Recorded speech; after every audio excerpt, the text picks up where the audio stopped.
Okay, students, today we have percent of error. Let me remind you about some vocab. Okay, so your vocab percent of error is basically the percent of difference in a product, an item, whatever it is you're working with. For example, well, it's a lot like percent of change. You're going to see that a lot of the things are very similar to percent of change. If you think about like a company that sells a product, so they always have, well, generally they have a percent of error. They allow themselves extra or less, depending on what it is, just to kind of cover that difference, okay? And we're going to do some things with that tomorrow. So this video won't be very long. I'm going to give you the formula and the steps, and then you should be good to go. All right, so your formula is going to look familiar. This is what your formula looks like.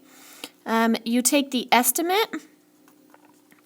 So you'll estimate how much is in the package, how much is in the bottle, how much is in the item. This is your estimated, and that's what you think should be in there, okay? And then it's over our actual. So you remember we talked about percent of change was new over old. This is estimated over actual. We still subtract 1, and then we get our answer, and we times by 100 or move our decimal 2 places. All right, and remember this is the percent we're getting out here. Okay, so we're going to do an example, an activity with this tomorrow, and you're going to be estimating things and finding the percent of error and whatnot, but we're going to write some steps to actually have on our paper so that we can use them tomorrow when we do our activity. The first step is to find the estimated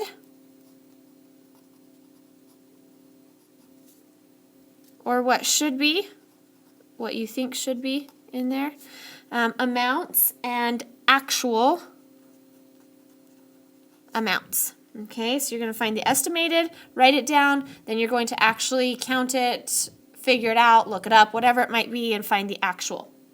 Step 2, place these numbers into the formula above that we used here, and solve. Okay, so you'll plug them in and you'll solve just like we did with percent of change. And just like we did with percent of change, we're going to add the percent sign since it is a percent of error. Okay, and that's pretty much it. Like I said, tomorrow we'll do an activity with this and you'll be able to actually work it out, and we'll have some more examples and problems to do then. I hope you enjoyed your short, sweet video. You do not have a Q&A today, so don't worry about it and don't look for it. See you tomorrow.